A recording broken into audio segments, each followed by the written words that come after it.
Welcome to the DIY Goalie Podcast, where hosts and goalie coaches Nathan Park and Connor Monday share their insights on how to become a better goalie. Goalies, welcome back to another episode of the DIY Goalie Podcast, brought to you by True North Goaltending. Connor is probably not going to be filling in for the next couple weeks here, just given the fact that the day that we're recording this is his firstborn's due date. So he's kind of out on potential dad duty for the next little bit. So I'll be flying solo for a couple episodes, but I'm hoping to give you guys a couple cool interviews with some guests we have lined up. And for today, we have Billy Teefy, who is going to be joining us. He is the one behind Doghouse goalie development in the Edmonton area. And he's kind of the reason we had Justin Goldman on back a few months ago for the Goalie Guild episode that we had, because they got pretty close with their, what is it, the global goalie retreat, is that what it is? Yeah, Yeah, GGR, Global Goalie yeah, Retreat. So yeah. So and I think Justin even gave you a resounding review as to who you are as a person on that episode. So we've got Billy joining us today. We are going to be chatting about a little bit kind of surrounding some neurodivergent topics related to goaltending. I do want to lead off just with a disclaimer that neither of us are medical professionals. So just take what we say with a grain of salt. But we are going to be going from kind of the approach of kind of, I guess, personal experience. Billy's wife works a lot with neurodivergent kids with her job, and Billy's done a lot of research on it. So that's why we figured it'd be a good topic to discuss. So thanks for joining us today, Billy. How are you doing today? And getting close to hockey season again. Hey, getting busy again. it is, and it seemed like it just finished up. But yeah, Yeah. I'm doing well.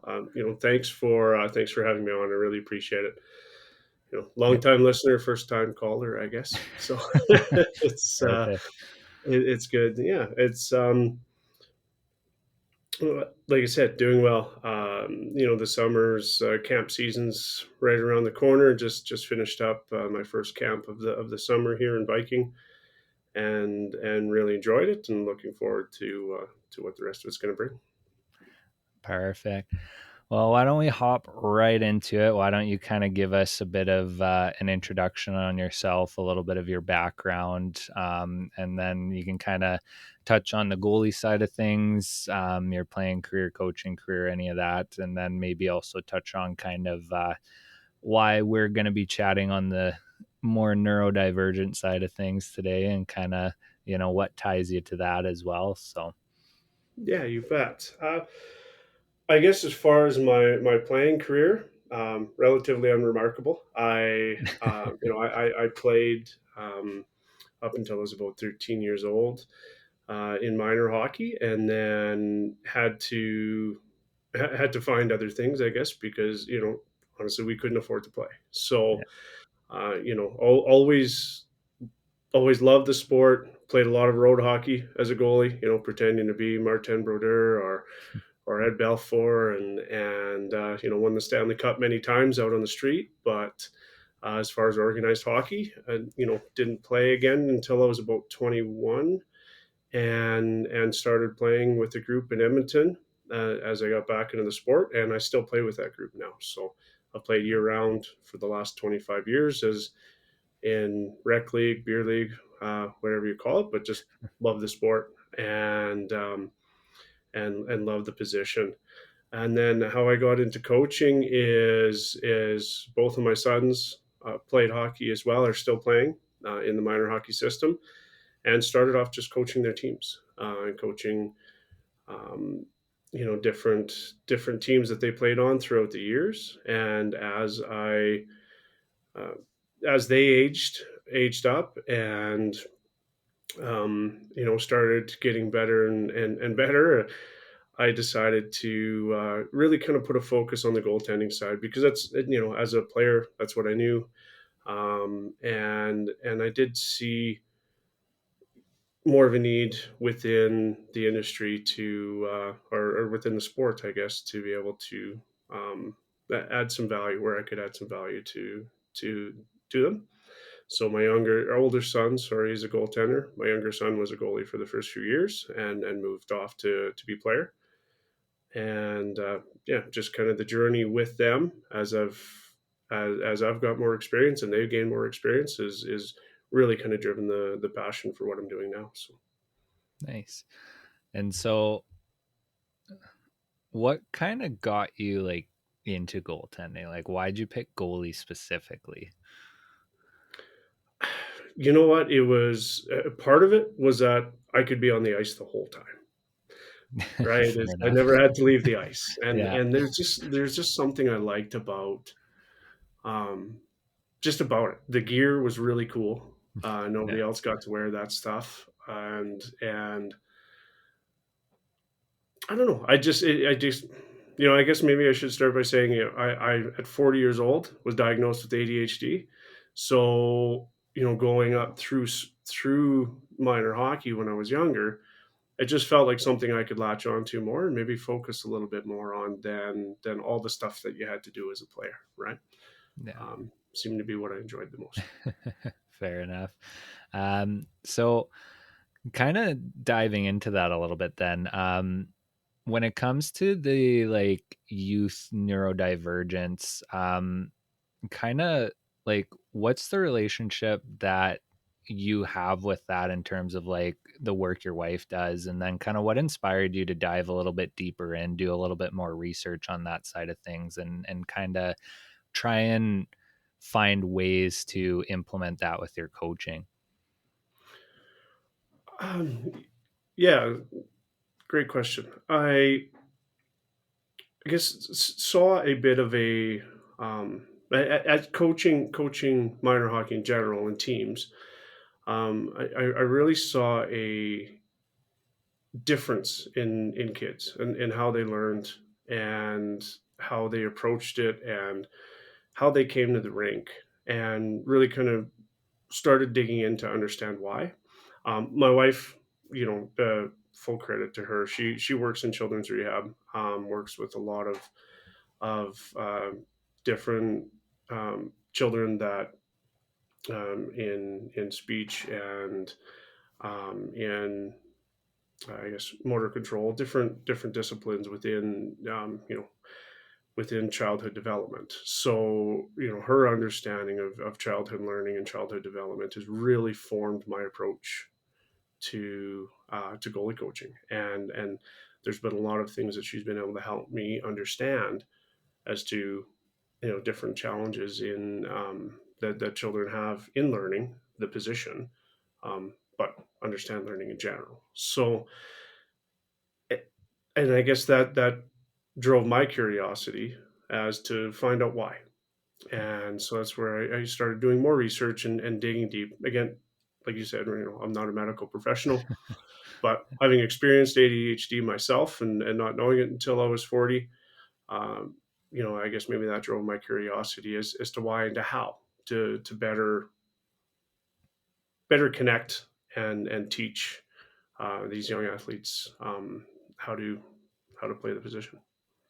Yeah, fair enough. Fair enough. I do find I don't know if it is like related to the position, like the dynamics of the position, but I do find like in hockey players, it seems that the ones that are diagnosed with stuff like ADHD and whatnot tend to be um, the majority or most of the time goalies and not players. Like, I know obviously that's a generalization, but it just seems that in general, like it's almost like a gravitation towards the position when it comes to playing hockey.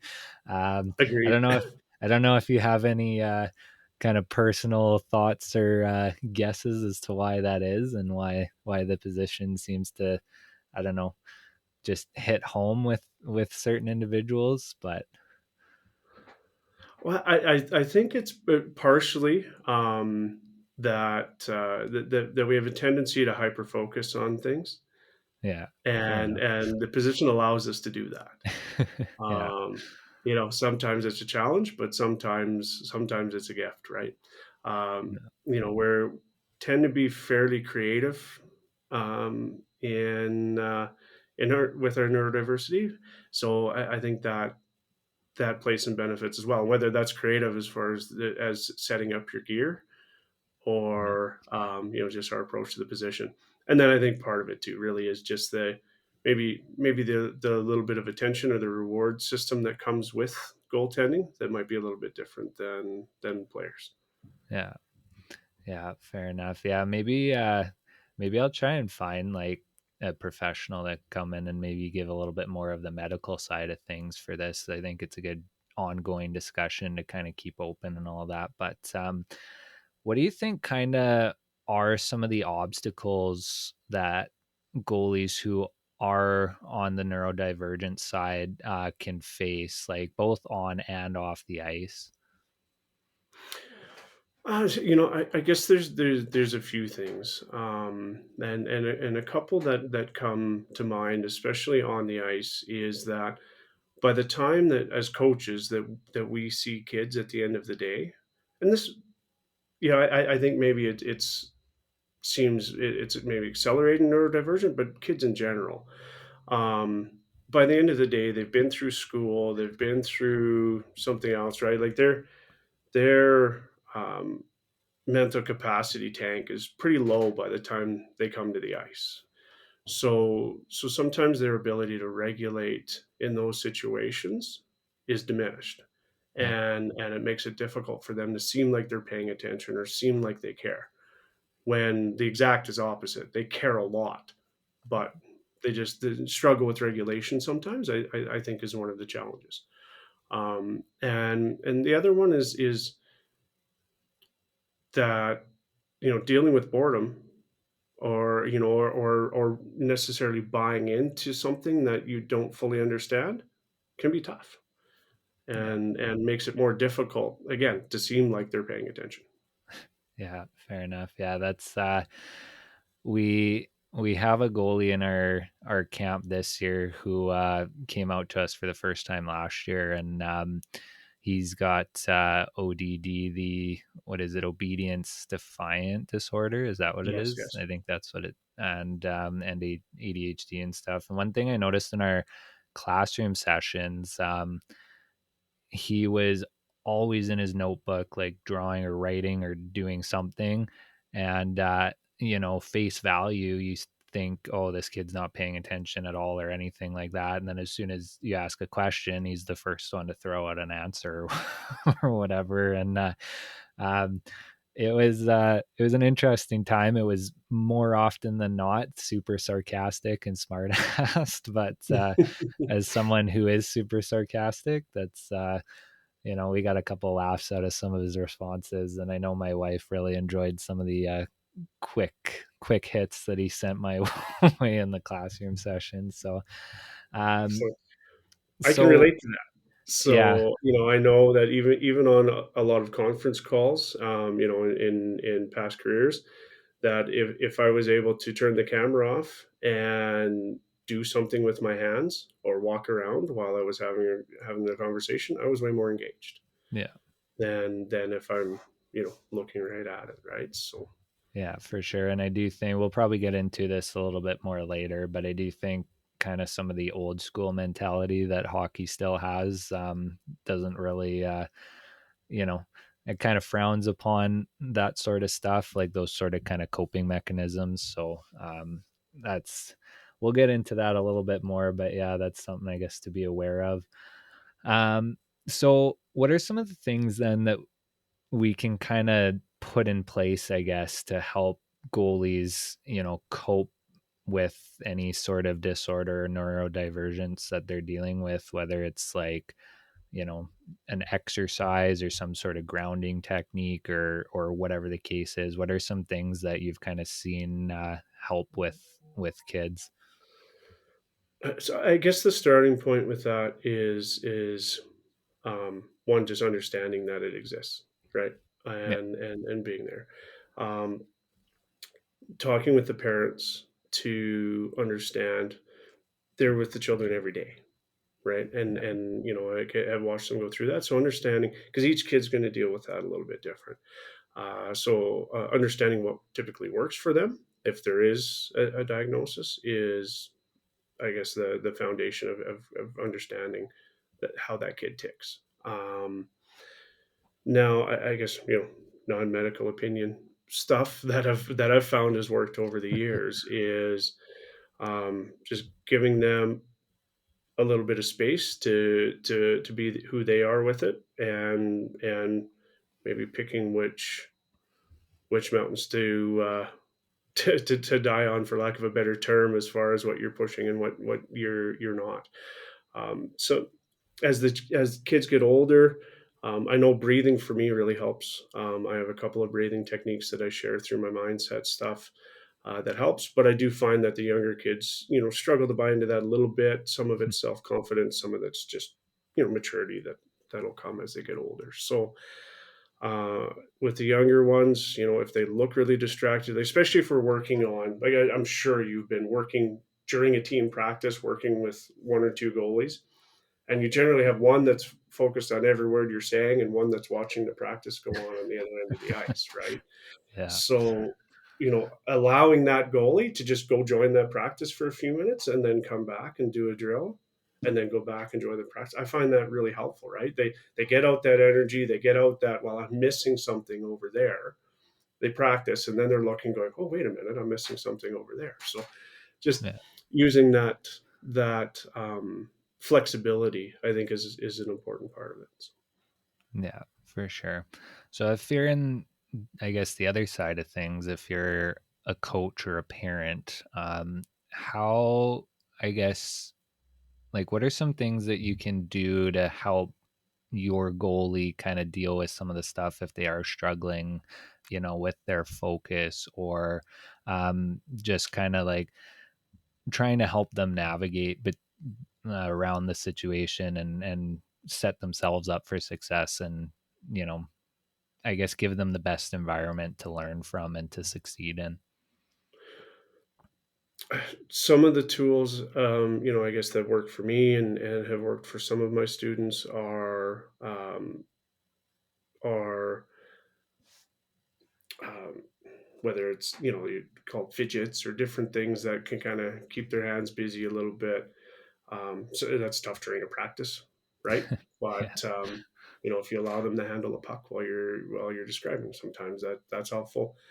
Some of the other things that coming in, like, and I know it's tough as a parent. The kids have, been picked up from school, and you run them to the rink, and everything's rushed. But you know, um, some little bit of intentional nutrition just before the game is helpful, or before practice. Sorry, is definitely helpful, and just, I guess, finding what works and practicing those. Right, and the kids aren't going to be perfect at applying these tools, or the parents, um, throughout, but the more we practice them, the better they become as well. Right, so, I um, understanding the effects of dysregulation as the day goes on and coming in is also an important part of it. Um, I was trying to think of other things that I've seen and used. Um, is I, One thing, this camp that I just finished up, for the first time ever, I allowed a goalie to draw on the ice with markers during Oh, during our practice. there you go. And I never thought I'd do that. But you know what? I found, I tried all the tools, right? Tried being stern, tried being friendly, tried joking around. Wasn't getting anything to work. And then kind of negotiate. But I saw a desire, right? Yeah. The young goalie really wanted to do better, but was just struggling with the focus part. And she kept asking if she could draw something on the ice. So, you know what? Yes, I'll give you 1 minute to draw if you give me 5 minutes of hard work. Yeah. And she gave me 5 minutes of hard focused work. Let her draw something. Come back, 5 minutes of hard focused work. It was easier on both of us. And and I feel she ended up, having a really good lesson out of that. And so the flexibility of how we apply it, I think, is so important. Yeah, fair enough. No, that's awesome. So I guess if you run into an issue where there is a coach that, you know, is kind of maybe more the old school mindset, like very stern, like feels the yelling is the motivation kind of for everybody. Um, what do you think a parent or even the goalie themselves maybe like can best approach that situation to kind of help the coach understand and kind of get on the same page to make a better environment for them? Because I know like it varies with each individual, but a lot of times that kind of, old school approach doesn't really ring very well with kind of the neurodivergent individuals. Like the yelling and all of that isn't really the best way most of the time. So how would you kind of go about navigating that sort of situation? You know, that is a tough one because each individual is going to respond to that differently. Some Yeah. coaches are more open to conversations with the parents than others. I always appreciated when the parents shared that, hey, you know, my child's going through this, dealing with this, they're on this. I don't need to know exactly what medication, but Yeah. they're being treated for this, and these are some of our tools. I know that not all coaches are that receptive, and it's tough, and I think that's probably the best that we can do, though, is just keep the communication open for young goalies that are going through it. Instead of, I guess, just saying, hey, I have ADHD, so, or the parents, my young goalie has ADHD, so go easy on them. It's more the approach of, okay, so these are the tools that we use at home to help them focus. Having the goalies kind of understand a little bit of what works and what doesn't work for me, and be willing to have that communication with the coach. Again, which can be an intimidating conversation for a young athlete, but I think it's an important skill for them to learn as well. And I do know that most kids that are dealing with ADHD, um, they're not motivated the same way. Especially through fear, is not a motivating factor for them.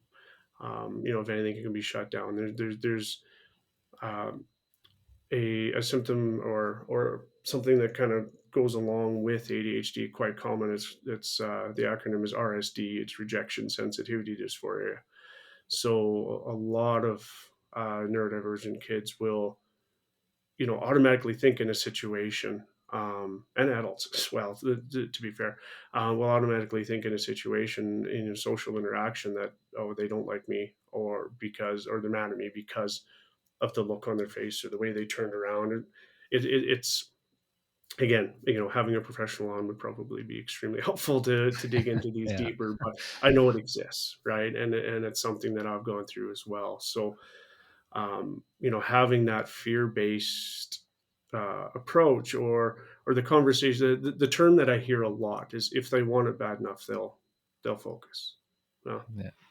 you know, what level are we looking at, right? If Yeah. are we trying to work with with the youngest that are just coming in, or house league goalies, or goalies that are trying to be very competitive.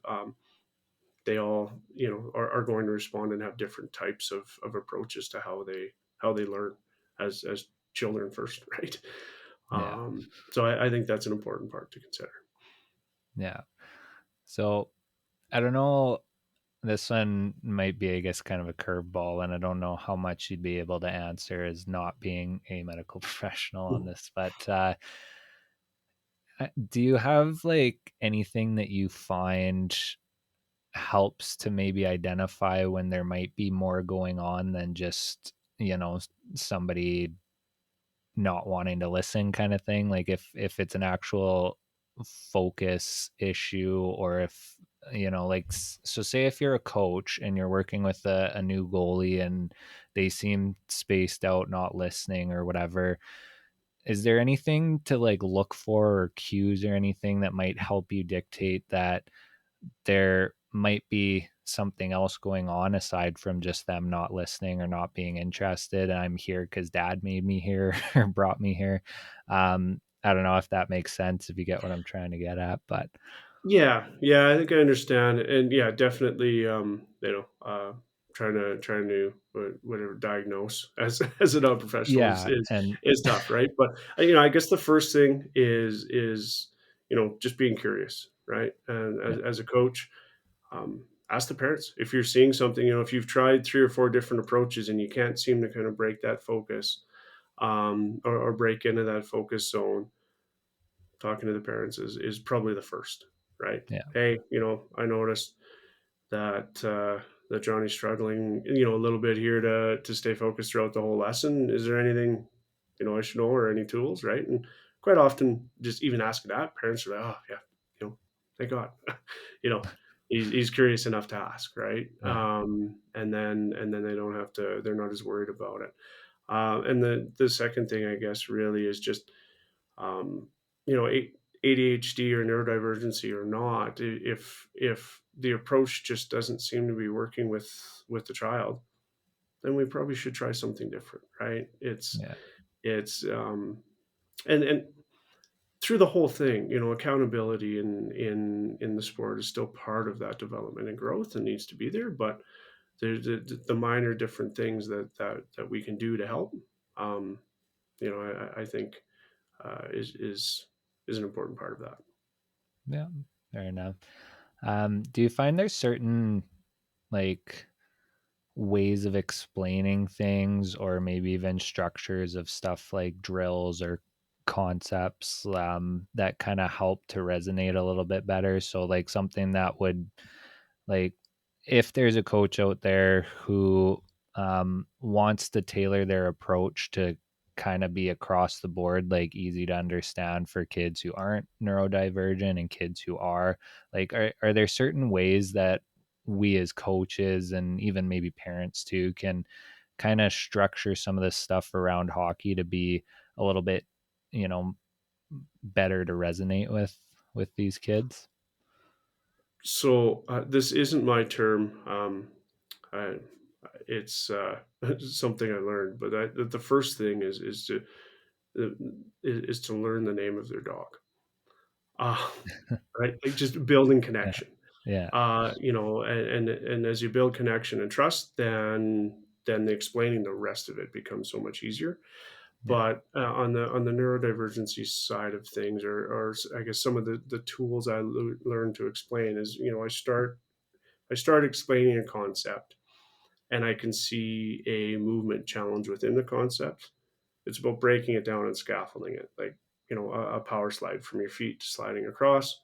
If there's you're seeing a consistent double knee drop or hop into it every time, and we're not kind of making progress in correcting that.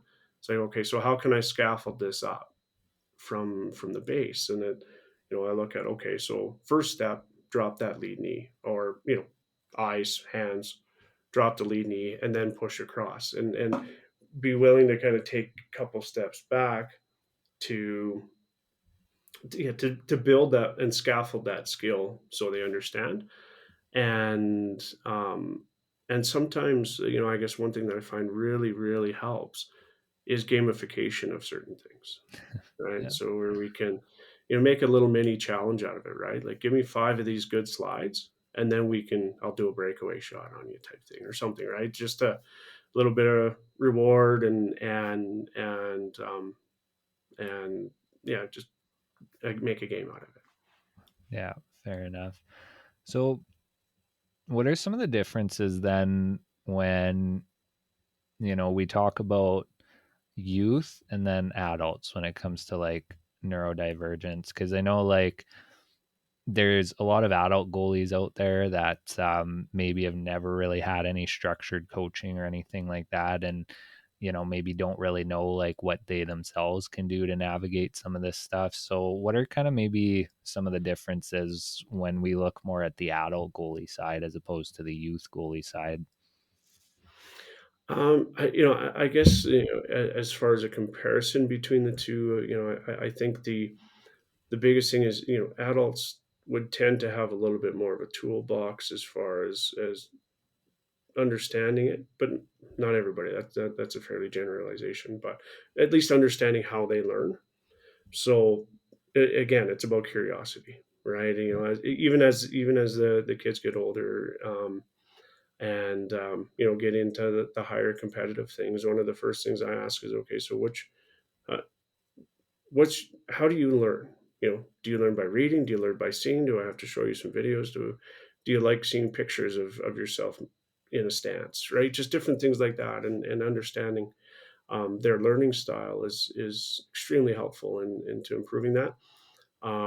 Spatial awareness, especially with the younger ones, might not be that strong.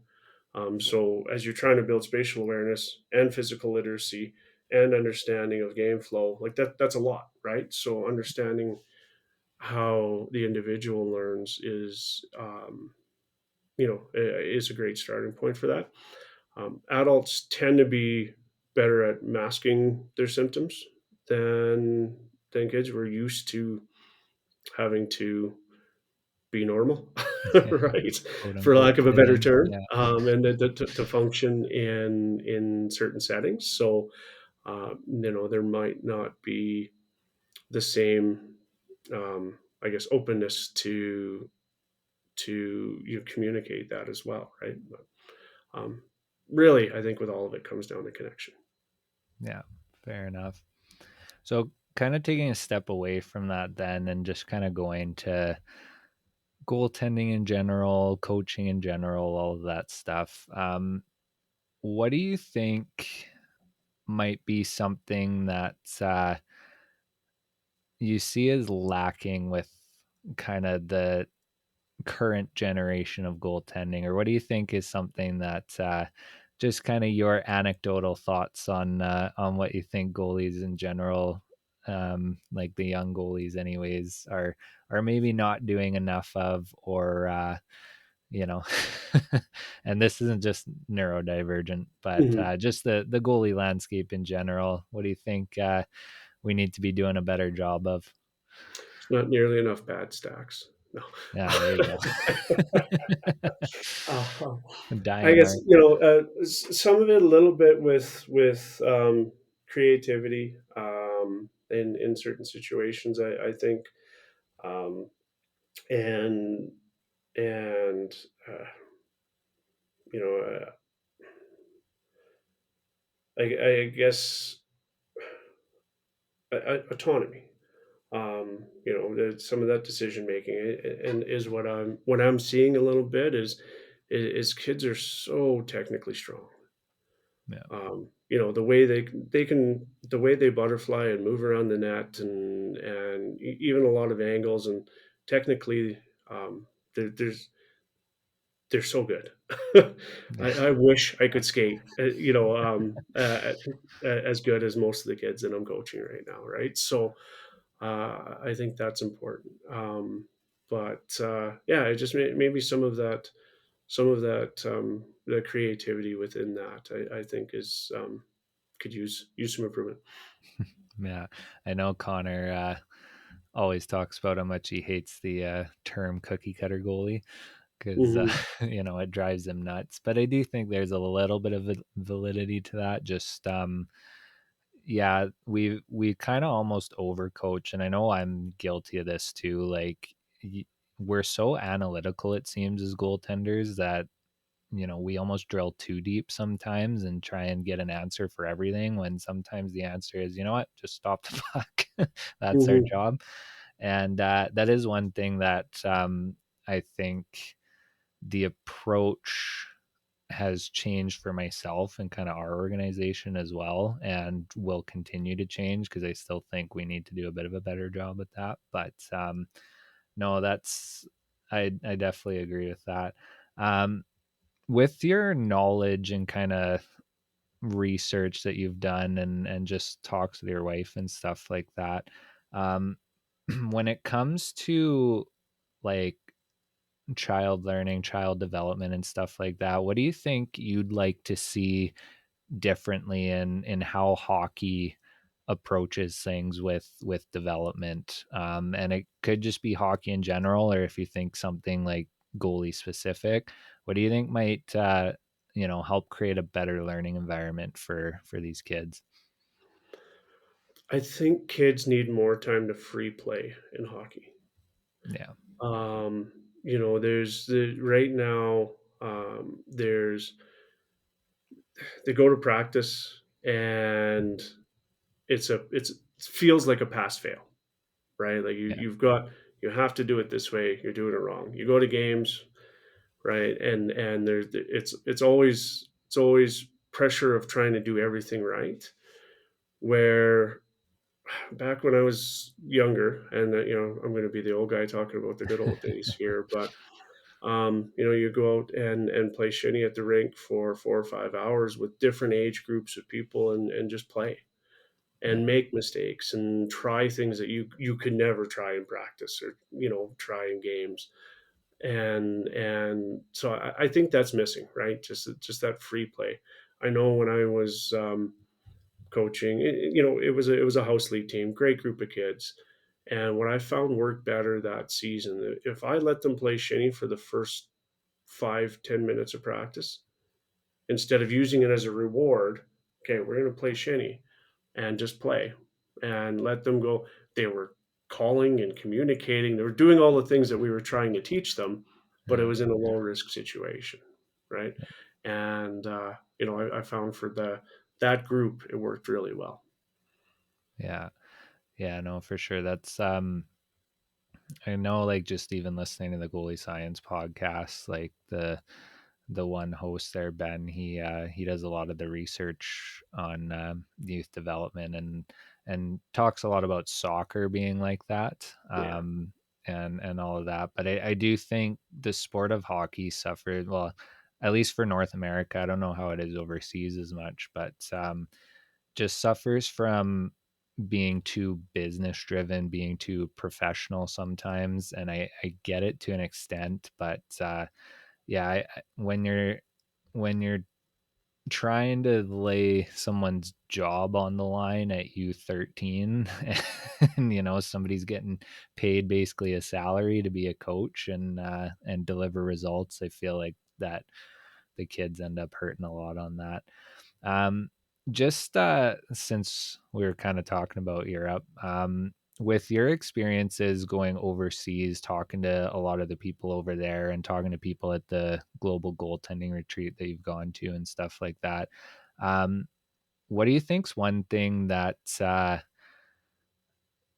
they're doing over there that we aren't over here in North America that seems to be making a big difference, or in your opinion makes a big difference?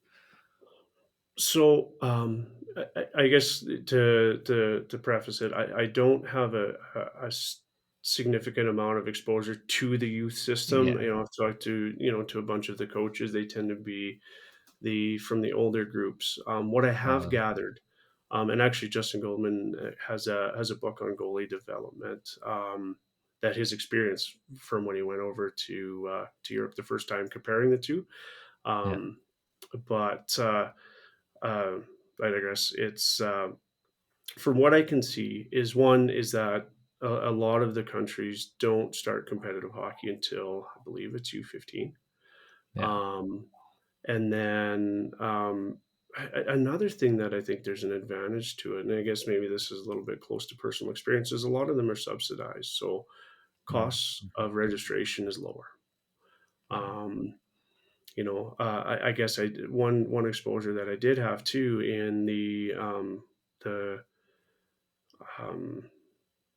the International Hockey Symposium. The first time that I went to, discovered that a lot of the coaches within the country as part of the system, it was mandatory training that they took every year, and in that way, I know at least in Sweden where this was that all of the coaches have the same training, and they're all relatively close in approach, and theory, right? Whereas what I've seen with a lot of minor hockey in Canada, and part of it the size of the country makes it Yeah. more difficult to apply. But even just our association, every coach in our association as the kids were growing up had a different approach, different thought process, and and kind of a different um, methodology to teaching the kids, right? So I think their consistency of approach is probably one of the biggest that I would say is the difference. Yeah, fair enough. Well, just kind of to start wrapping things up here, what do you think is kind of one big piece of advice that you have to the goalies out there, just based off of your experience? It doesn't have to be technical, but it can be if you want it to be. Just in general, like one piece of advice to the goalies of the world out there. Really have fun. Drive for improvement. Try to be. It's and as I've gotten older, I'm finding it more and more fun to figure out what I'm capable of. Yeah, Kind of push myself that way, right? And have fun with the process. Um, but I guess let's take the catastrophe out of a goal and use it as a learning experience and have fun with it, right? Is I think my biggest for the young goalies. yeah, I love that because the whole point of the game is to score goals. So we we almost hold ourselves to too high of a standard sometimes, and can be a little too critical. But Mm. thanks a bunch for joining us today, Billy. It was awesome to kind of pick your brain a little bit, and I'm sure we'll continue to have many good conversations moving forward. But where can people find you, and if they want to reach out? And maybe what we'll do too is if you have any resources or anything like that, we can put them up in the show notes. But if anyone has any questions for you, where can they find you? I'm on Instagram at Doghouse Hockey. At Facebook is Doghouse Goaltender Development, and my website as well, doghousehockey.ca. So they have Perfect. all my other information on there. So Perfect. Sounds good. Yeah, and maybe I'll grab some stuff that you have that we can put up for even just some papers or references. I know you got those for for days yeah, in your you repertoire. So we'll grab a few things. We'll put them in the show notes for you guys. As always, guys, thanks for tuning in. If you are listening on Spotify, make sure you guys leave us a rating and share the show with a friend. Hit that follow button. If you're on YouTube, hit that subscribe button, that like button, leave us a comment. As always, you can reach out to us at goalies at truenorthgoaltending.com. We are on Facebook and TikTok at True North Goaltending and Instagram at YEG Goalie Coach. And our YouTube channel is also True North Goaltending as well. We are fully booked up at our camp now. So if you guys want to see us in person, if you're in the Edmonton area, you can come to our facility for a session and check that out at truenorthgoaltending.com. Thank you for tuning in today, guys, and joining us. As always, take care and make some saves.